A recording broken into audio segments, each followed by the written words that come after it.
예배 가운데 나오신 여러분 환영하고 축복합니다. 오늘 골로새서 2장 말씀 가지고 함께 은혜 나누기 원합니다.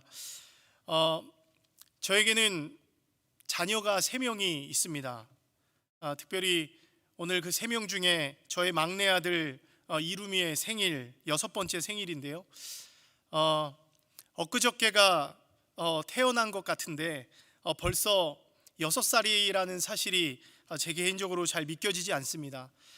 잘 말도 제대로 못하던 녀석이었는데 요즘에는 얼마나 말이 많은지 저에게 말대꾸도 엄청나게 잘합니다.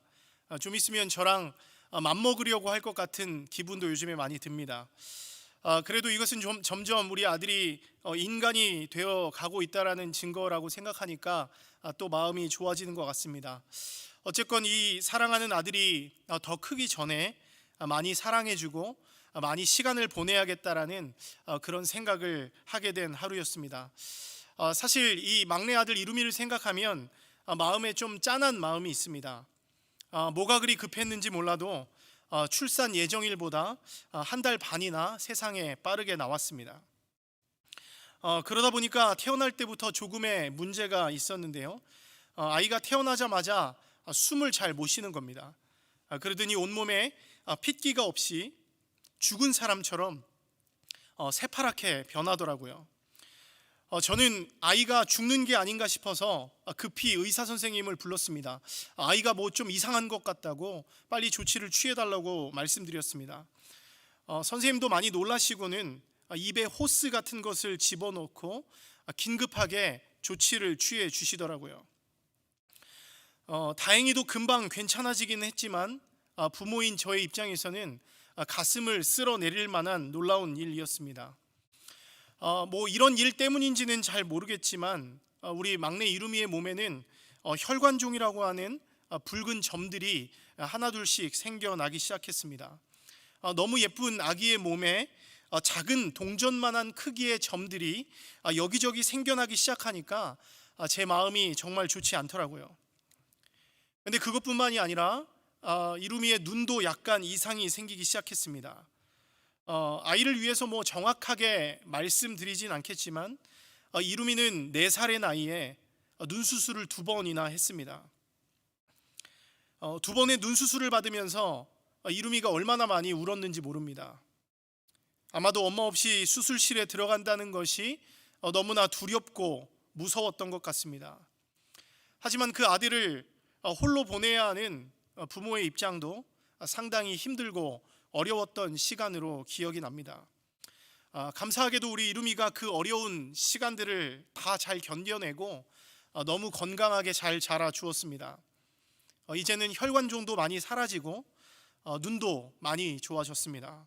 그리고 오늘 6번째 생일을 맞이했습니다. 아버지로서 너무 감사하고 감격스럽고 너무나 축하해주고 싶은 마음이 제 안에 있습니다. 저에게 작은 소망이 하나 있다면 우리 이루미가 이제 좀 더 건강하고 행복하게 잘 자랐으면 하는 마음이 있습니다. 특별히 저란 사람이 너무 부족하지만 그래도 제 아들로 태어났으니까 내 집에서 마음껏 누리고 마음껏 먹고 마음껏 사랑받으면서 행복하게 자랐으면 좋겠습니다. 이것이 이루미를 향한 저의 마음이고 모든 아비들의 공통적인 마음이 아닐까 생각이 됩니다. 아마도 하나님께서도 우리를 보시면서 그런 마음이 들 거란 생각이 듭니다. 내 자녀들이 내 안에서 기쁘게 뛰놀면서 나를 마음껏 누리면서 그 안에서 마음껏 자라나는 그런 마음이, 그런 소망이 우리 하나님 아버지에게도 있지 않을까라는 생각이 듭니다.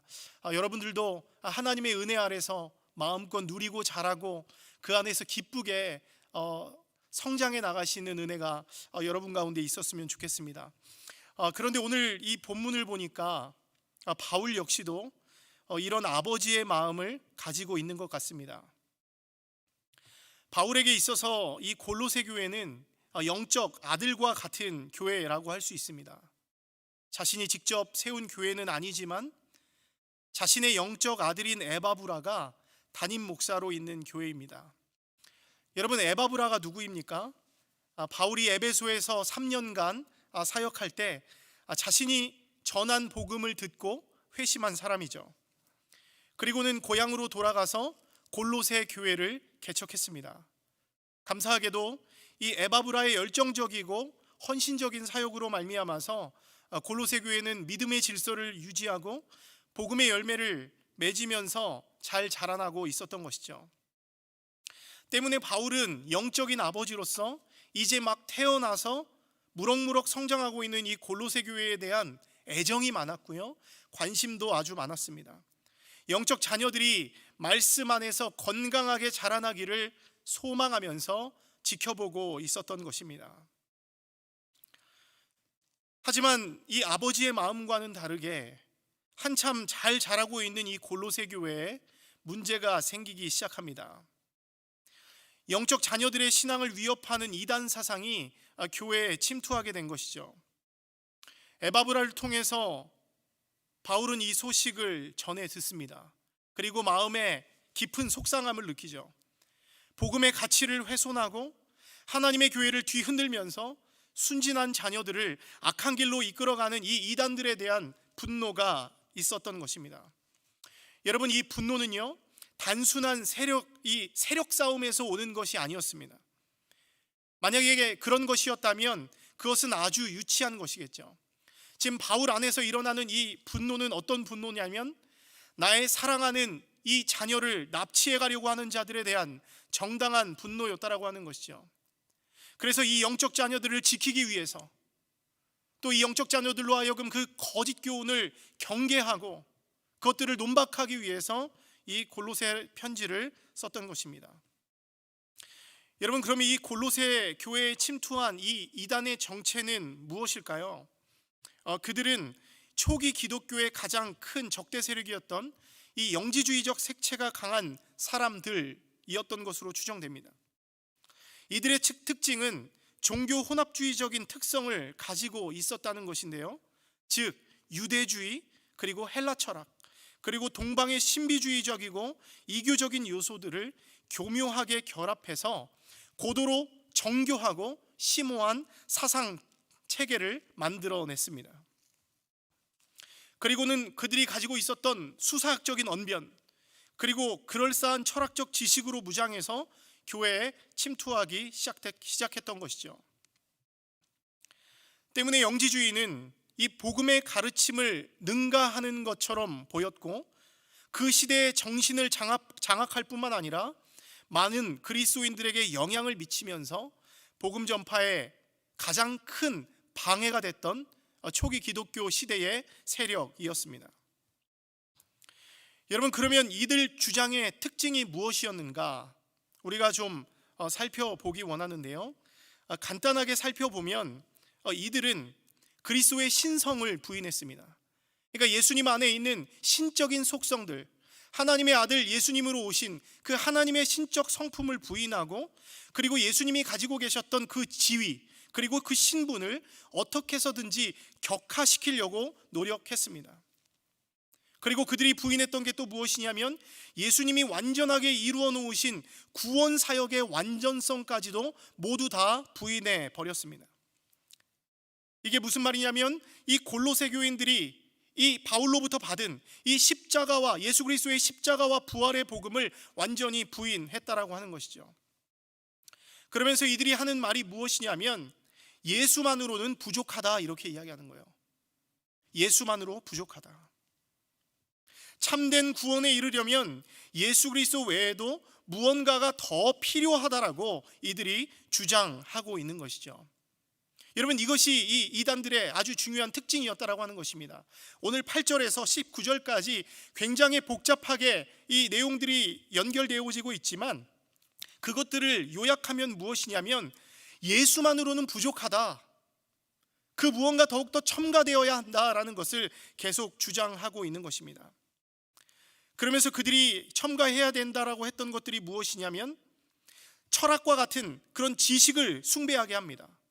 어떤 영적 엘리트주의가 있었어요. 어떤 특별한 지식에 도달하기 위해서는 자신들만 가지고 있는 특별한 지혜와 지식에 이르러야 한다라고 이야기를 했습니다. 그리고 또 그들이 이야기한 게 무엇이냐면 천사 숭배나 또 금욕주의, 그리고 할례나 절기준수, 그리고 음식법, 안식일 규정 같은 이 유대적인 율법도 철저하게 지켜야 구원에 이를 수 있다라고 말하는 거예요.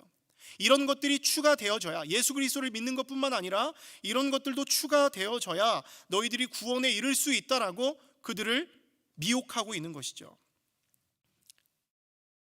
안타깝게도 이 골로새 교회의 몇몇 신자들은 이런 꾀임에 넘어갑니다.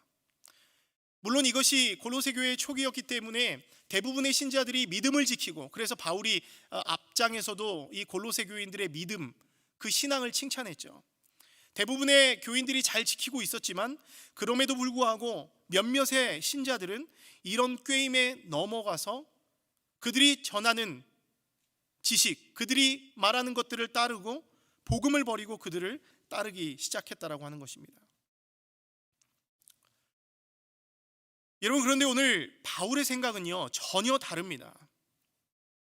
바울은 이 골로새서, 서신서 전체를 통해서도 마찬가지고요, 이 편지를 통해서 끊임없이 말하고 있는 것이 있습니다. 그것이 무엇이냐면 이 거짓 선지자들과 거짓 교사들과 다르게 말하는 것이죠. 예수님 한 분만으로 충분하다라는 것을 바울이 주장하고 있는 것입니다.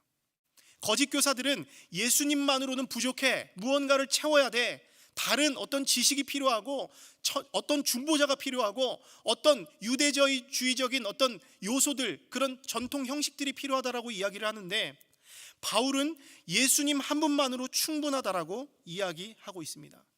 이것이 바로 바울이 말하려고 하는 핵심이죠. 대적자들은 지금 예수만으로 충분하지 않다라고 주장하지만 바울은 왜 예수님 한 분만으로 충분한지 다양한 사례를 들면서 설명하고 있습니다. 지난주에도 봤지만 바울은 골로새서 1장 15절 이하에서 예수님이 그 존재에 있어서 유일무이하다라고 이야기합니다. 최고의 위치에 계신 분이라고 말합니다. 예수님은 보이지 않는 하나님의 형상이고 모든 창조의 근원이자 목적이며 만물의 으뜸이다라고 말씀해요. 그러니까 만물이 예수님 안에서, 예수님을 통해서, 예수를 위해서 창조되었다라는 그런 논리를 계속 펼치고 있는 것입니다. 여러분, 이것이 어떻게 가능합니까? 골로새서 1장 19절 말씀 보니까 이렇게 말씀하고 있습니다. 아버지께서는 모든 충만으로 예수 안에 거하게 하셨다. 다시요. 아버지께서는 모든 충만으로 예수 안에 거하게 하셨다. 여러분, 무슨 말입니까? 하나님께서 자신 안에 있는 모든 충만을 예수님 안에 거하게 하셨다는 거예요. 그러니까 하나님 되심에 대한 모든 속성, 여러분, 하나님의 성품이 있죠? 하나님의 성품이 있습니다. 어떤 성품이 있습니까? 하나님의 능력과 부와 지혜와 힘과 존귀와 영광, 그리고 거룩함과 의로움 같은 하나님의 셀 수 없는 수많은 속성들이 예수님 안에 100% 거하기를 주님께서 기뻐하셨다, 이걸 말씀하고 있는 거예요. 하나님이 그 예수 그리스도, 아들 예수 그리스도 안에 하나님의 신적 속성이 100% 있는 것들을 기뻐하시고 좋아하셨다는 것이죠. 여러분, 때문에 어떻습니까? 우리가 예수님을 믿고 우리가 예수님 안에 거하면 우리 역시도 100% 하나님을 경험할 수 있게 되는 것입니다. 그 아들 예수님을 믿고 그분이 말씀하신 것들을 듣고 그것들을 믿으면 그 안에서, 그 예수님 안에서 하나님을 경험할 수 있게 되는 것이죠. 그래서 바울은 골로새서 2장 9절 10절에서 또 이렇게 말씀합니다. 그 안에는 신성의 모든 충만이 육체로 거하시고 너희도 그 안에서 충만하여졌으니, 그 안에 신성이 모든 충만이 육체로 거하셨다는 거예요. 그리고 그 신성이, 그 충만함이 그 안에서, 너희도 그 안에서 충만하여졌다 말씀하고 있습니다. 하나님의 성품과 속성에 관한 모든 충만이 예수 그리스도 안에 있기 때문에 우리 역시도 예수 그리스도 안에서 이미 충만하여졌다 우리에게 말씀하고 있는 것이죠. 때문에 바울은 예수만으로 부족하다라고 하는 그 거짓말에 속지 말라 이렇게 말합니다. 우리의 구원을 위해 무언가를 보충해야 한다는 그 궤변에 속지 말라고 이야기합니다. 그리고는 오직 예수만으로 만족한 삶을 살아가라고 골로새 교인들에게 권면하고 있는 것이죠. 때문에 바울이 생각하기에 이 거짓 교사를 따르는 것은 다시 옛 본성, 옛 노예 상태로 돌아가는 것이라고 생각했습니다. 하나님이 주신 그 충만을 완전하게 쏟아버리는 바보 같은 행위라고 바울은 생각했던 것이죠. 여러분 골로새서 1장 13절 말씀에 뭐라고 말씀했습니까? 그가 우리를 흑암의 권세에서 건져내사 그의 사랑의 아들의 나라로 옮기셨다 이렇게 말씀합니다. 하나님께서 이 예수 그리스도를 통해서 우리를 흑암의 권세에서 건져내서 그의 사랑의 아들의 나라로 옮겨주셨습니다. 때문에 하나님이 옮겨주시는 이 영적인 탈출, 영적인 이민의 은혜를 경험한 사람은 어떻게 살아야 합니까? 이제 그 땅의 사람답게 살아가야 하는 것입니다. 천국의 시민권을 얻은 자이니까 천국의 시민권자답게 사는 것이 옳은 것이고, 하나님 나라의 자녀가 되었으니까 하나님 나라의 자녀와 같이 주의 말씀을 따르며 그 말씀에 순종하며 살아가는 것이 옳다라고 하는 것입니다. 여러분 그렇지 않습니까? 여러분들이 이 캐나다 땅에서 살고 계신데요, 이 캐나다 땅에 와서 이 캐나다의 시민권을 얻었으면 여기서 뿌리 내리고 사는 것이 옳습니다.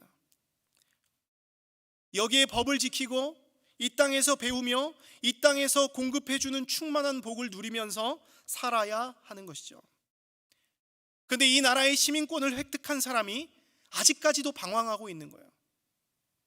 아직까지도 내가 살 자리를 알지 못하고 불안해하고 방황하면서 내가 살 곳을 고민하고 다른 곳을 기웃거리고 다른 나라를 기웃거리고 있는 것은 아주 어리석은 것이겠죠.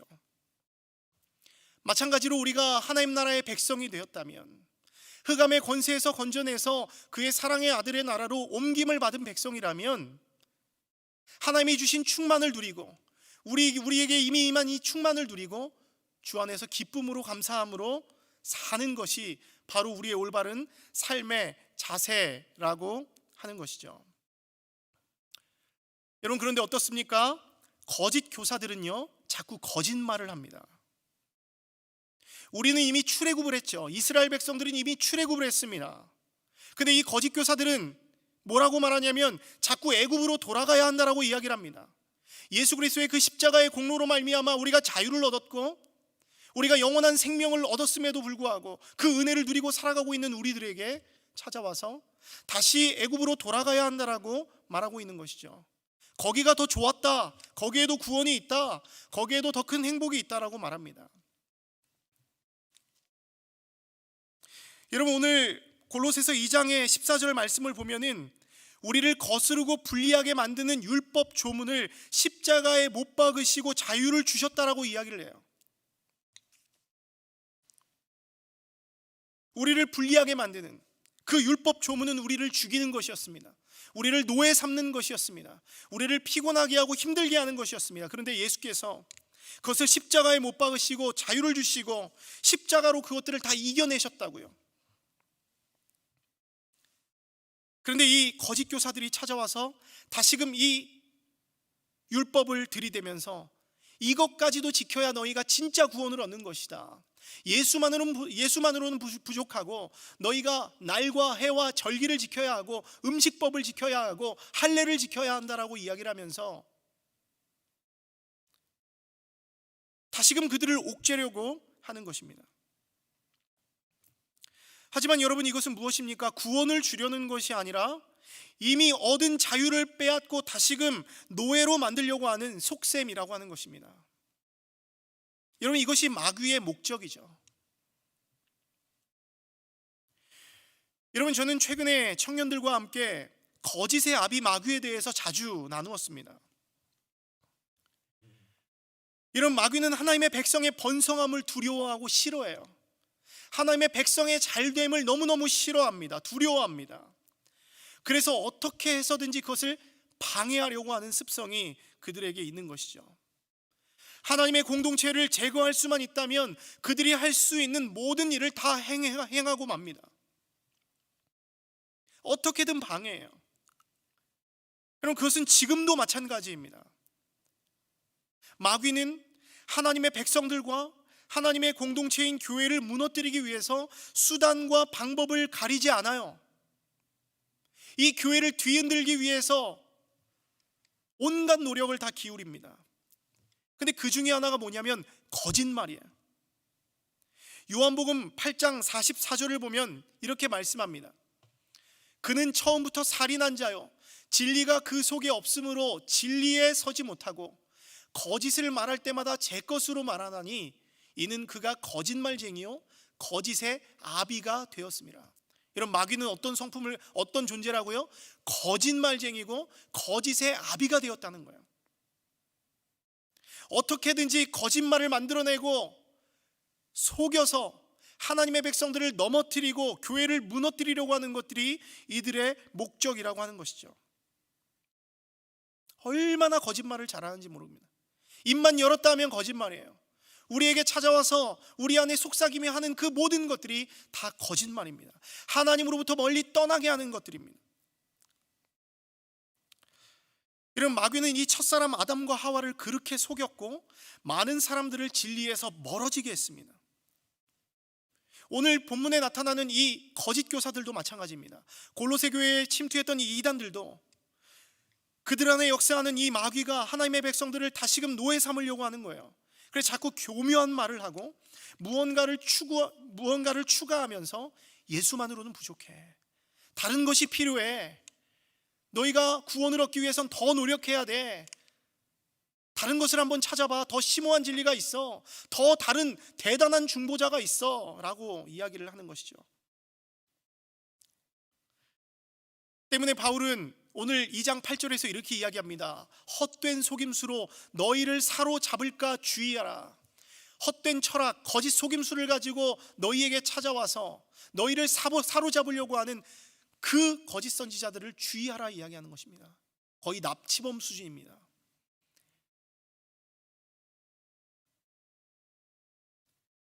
바울은 이것을 경계하기 위해서 그들에게 편지를 쓴 것입니다. 여러분, 그러면 이 하나님의 자녀들은 어떻게 살아야 합니까? 오늘 전체 본문 중에서 오늘 6절과 7절을 중심으로 여러분들과 좀 살펴보고 마치려고 하는데요. 먼저 우리의 정체성을 새롭게 인식해야 한다는 것입니다.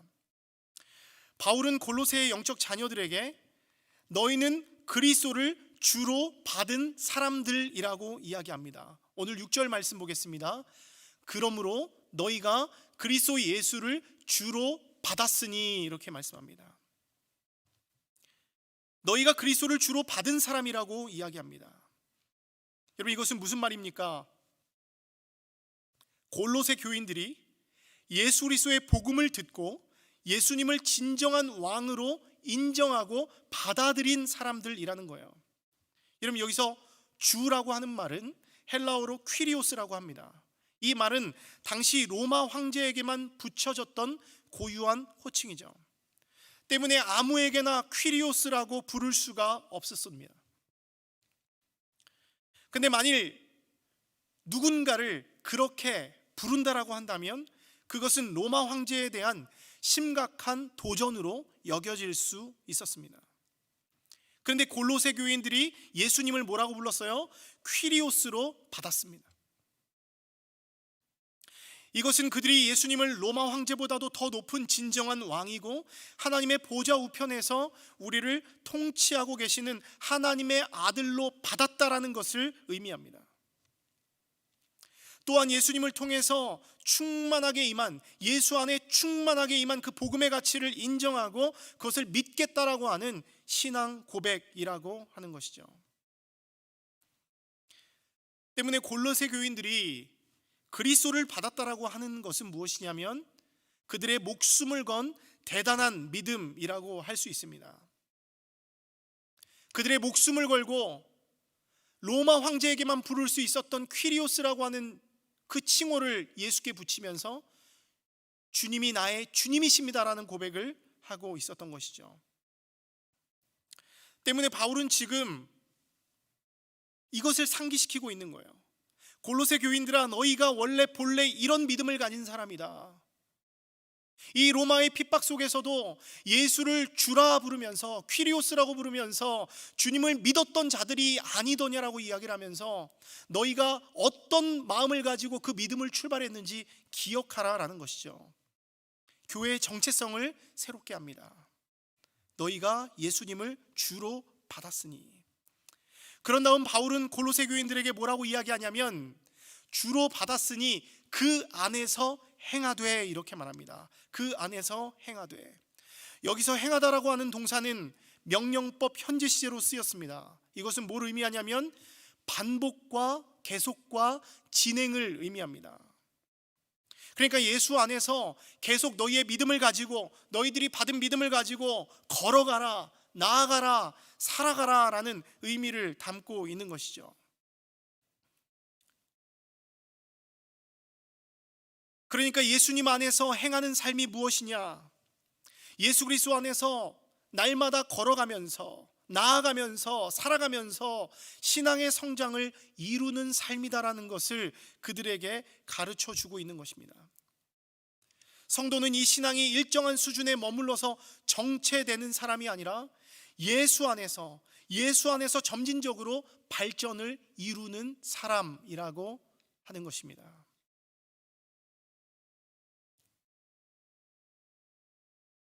그런 다음 바울은 이 그리스도 예수를 주로 받은 사람이 그 안에서 행한다라고 하는 것을 설명하기 위해서 비유 하나를 가져오는데요, 나무의 비유를 가져오고 있습니다. 함께 오늘 7절 말씀을 함께 보시겠습니다. 제가 읽겠습니다. 그 안에 뿌리를 박으며 세움을 받아 교훈을 받은 대로 믿음에 굳게 서서 감사함을 넘치게 하라. 여러분, 저는 이 구절을 묵상하는데 시편 1편에 시냇가에 심은 나무가 생각이 났습니다. 시편 1편 3절 말씀을 보면 이렇게 말씀하고 있죠. 그는 시냇가에 심은 나무가 철을 따라 열매를 맺으며 그 잎사귀가 마르지 아니함 같으니 그가 하는 모든 일이 다 형통하리로다, 이렇게 말씀하고 있습니다. 즉 이 나무가 어떻습니까? 생명수 시냇가에 심겨져 있습니다. 뿌리를 내리고 있어요. 거기로부터 귀한 양분을 공급받고 건강하게 자라납니다. 건강하게 자라나다 보니까 어떻게 됩니까? 철을 따라 열매를 맺으며 그 잎사귀가 마르지 아니하고 늘 푸르고 그가 하는 모든 일이 다 형통한 것이죠. 여러분, 이 나무가 이렇게 푸르를 수 있는 이유가 무엇입니까? 시냇가에 심겨졌기 때문이죠. 시냇가에 심겨졌기 때문에.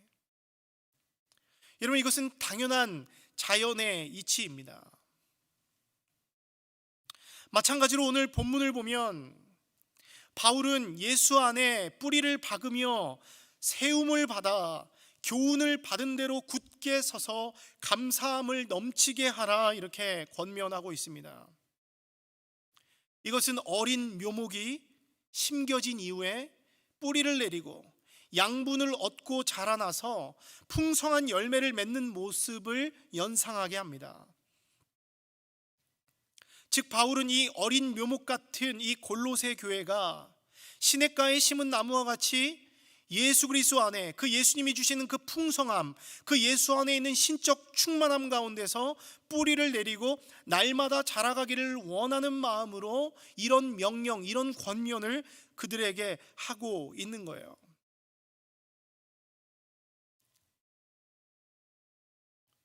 여러분, 때문에 하나님의 자녀들은 어떻습니까? 예수 그리스도라고 하는 그 비옥한 토양에 뿌리를 내려야 합니다. 여기서 중요한 것이 무엇이냐면 예수 그리스도 안에, 그 예수 그리스도의 그 기초 위에 우리의 인생을, 우리의 신앙의 기초를 세워 나가야 한다는 것입니다. 예수 그리스도의 이 토양에 뿌리를 내린다는 것은 그리스도 안에 있는 그 신적 충만함에 뿌리를 내리는 것이죠. 때문에 여기에는 놀라운 생명과 양분으로 가득합니다. 때문에 여기에 뿌리를 내리면 풍성한 열매를 맺을 수밖에 없는 거예요. 이렇게 우리가 예수 그리스도 안에 뿌리를 내리기만 하면 이제 양분을 주시고 자라게 하시는 분은 누구시냐면 하나님이신 것이죠. 고린도전서 3장 6절 7절 말씀 보면 나는 심었고 아볼로는 물을 주었으되 오직 하나님께서 자라게 하셨나니 그런즉 심는 이나 물 주는 이는 아무것도 아니로되 오직 자라게 하시는 이는 하나님뿐이니라 이렇게 말씀하죠. 여러분, 우리가 하나님의 은혜로 예수 그리스도를 믿게 되었습니다. 그런데 우리를 자라나게 하고 우리를 세워가시는 분은 하나님이시라는 거예요. 우리가 하는 것은 하나님의 말씀의 은혜 안에 뿌리를 내리고 있기만 하면, 그 나무와 같이 시냇가에 심기어져서 세워져만 있기만 하면 하나님께서 우리에게 은혜를 부어주신다는 거예요. 자라나게 하신다는 거예요. 그 양분을 부어주게 하신다는 것이죠. 중요한 것은 무엇이냐면 우리가 그 예수 그리스도를 믿는 믿음 안에 뿌리를 내리고 있으면 우리가 그 열매를 맺을 수 있게 된다는 거예요. 이 모든 풍성한 열매가 예수님으로부터 오게 되는 것입니다. 여러분, 그리고 오늘 이 마지막 말씀을 보면 감사함을 넘치게 하라 이렇게 말씀합니다. 감사함을 넘치게 하라. 여러분, 이 감사라고 하는 것이 참으로 신기합니다. 방금 말씀드린 대로 예수 안에 뿌리를 내리고 믿음을 지키는 사람은 결국 열매를 맺게 된다라고 말씀드렸습니다. 근데 여러분, 우리가 풍성하게 맺힌 나무에 풍성하게 주렁주렁 맺혀 있는 그 열매를 보면 우리 기분이 어떻습니까? 저절로 기쁨이 넘치고 감사가 넘치죠. 풍성한 열매 앞에 우리가 서 있으면 자동적으로 감사로 이어질 수밖에 없는 것입니다. 결국 감사란 무엇이냐면 내가 넘치게 하는 것이 아니라 예수님이 넘치게 하시는 것이고, 끝까지 인내하면서 예수님 안에 깊이 뿌리를 내린 자만이 누릴 수 있는 하나님의 축복이라는 거예요. 거기에 굳게 서 있으면 하나님이 우리에게 열매를 많이 주시고 우리를 풍성하게 하시고 예수 안에 있는 충만을 우리에게 부어주시면서 우리 안에도 넘치는 기쁨과 감사로 충만하게 해주신다는 거예요. 그러니까 이 감사는 자연스럽게 주님 앞에 뿌리 내리고 있으면 자연스럽게 따라오는 하나님의 열매라는 것을 우리에게 말씀해 주고 있는 것입니다. 사랑하는 여러분, 말씀을 마무리합니다. 오늘 여러분들이 한 가지만 좀 기억했으면 좋겠습니다. 그것이 무엇이냐면 예수님 한 분만으로 충분하다라는 거예요. 왜 그렇습니까? 하나님의 모든 충만, 하나님의 모든 신적 속성이 그 예수 그리스도 안에 완벽하게 있기 때문이라는 것입니다. 거기에는 무언가를 더하거나 추가할 것이 전혀 없습니다. 예수님만으로 이미 완전하고 완벽하세요. 우리 역시도 예수님을 믿는 그 순간부터 예수님 안에서 이미 그 충만을 주유받고 그것을 이미 누릴 수 있는 존재이고 그것을 이미 누리고 있습니다. 여러분, 저는 오늘 이 말씀을 준비하면서 말씀을 묵상하는데 오늘 6절에 나오는 너희가 예수 그리스도를 주로 받았으니, 너희가 예수 그리스도를 주로 받았으니, 이 말씀 한마디에 고개가 숙여졌습니다. 너희가 예수 그리스도를 주로 받았으니 이 한마디에 저의 무릎이 자연스럽게 꿇려질 수밖에 없었습니다. 여러분, 이거면 끝난 것 아니겠습니까? 여러분, 우리가 예수님을 주로 받은 것보다 더 기쁘고 감사한 일이 어디에 있겠습니까? 아무리 세상에 좋은 것이 많다고 해도 우리가 이 땅을 살아가면서 예수님을 만나고 그 은혜를 경험하고 예수 그리스도를 주로 받은 것, 하나님의 그 충만을 우리가 받은 것보다 더 귀하고 좋은 것이 어디에 있겠냐라는 것입니다. 여러분, 우리는 이미 최고의 축복을 받고 누리는 존재들입니다.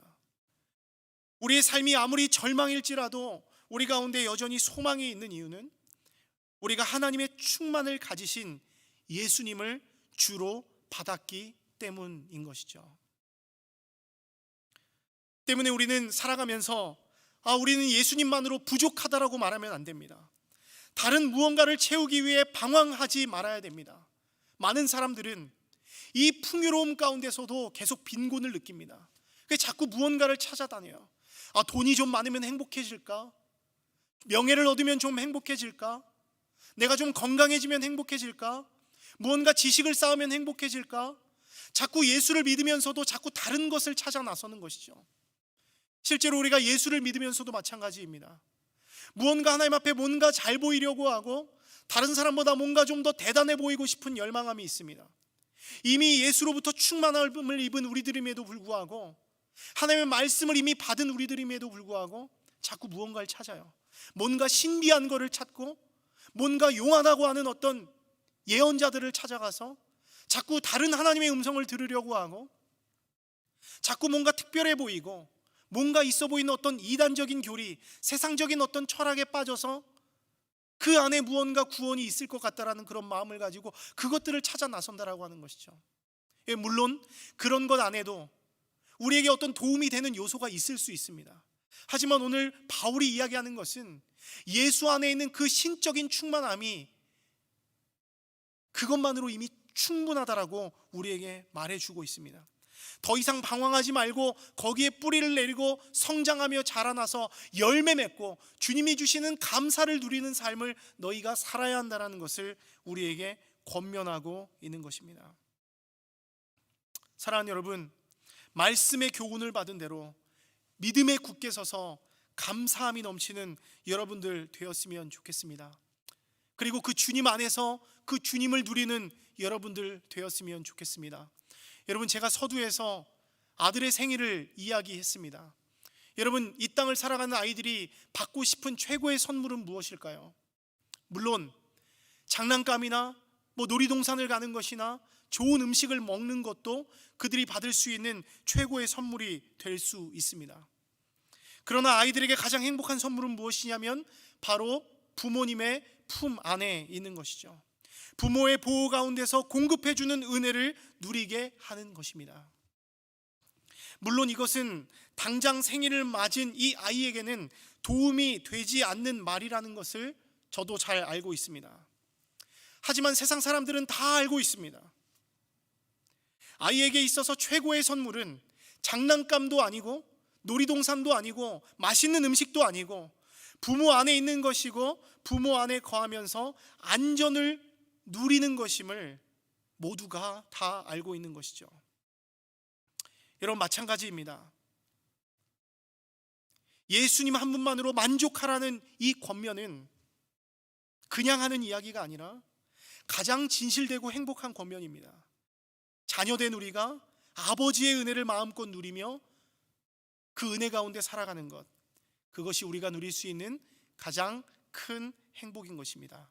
그런 은혜를 누리는 여러분들 되시기를 주님의 이름으로 축원합니다. 이 시간 함께 기도하겠습니다. 은혜가 충만하신 하나님 아버지,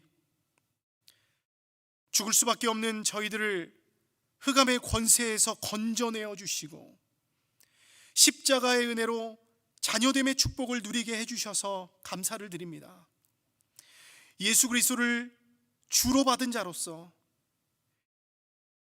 예수님 안에서 열매 맺으며 사는 것이 최고의 축복인 줄을 잘 알면서도 우리는 너무나 어리석어서 마귀의 속삭임에 자주 넘어가고 헛된 충만을 찾아 방황하고 있습니다. 예수님만으로는 부족하다라고 말하면서 다른 것으로 채우려고 노력하고 있습니다. 하나님, 우리를 용서하여 주시고 우리를 불쌍히 여겨 주시옵소서. 우리의 마음을 회복시켜 주시고 예수님을 의지하고 사는 것이 얼마나 축복된 것인지 다시금 깨닫게 하여 주시옵소서. 그래서 무너진 마음을 다시 새롭게 하게 하시고 오직 예수님 한 분만으로 나는 충분하다 고백하며 행복을 누리는 저희들 되게 하여 주시옵소서. 감사드리며 예수님 이름으로 기도합니다. 아멘.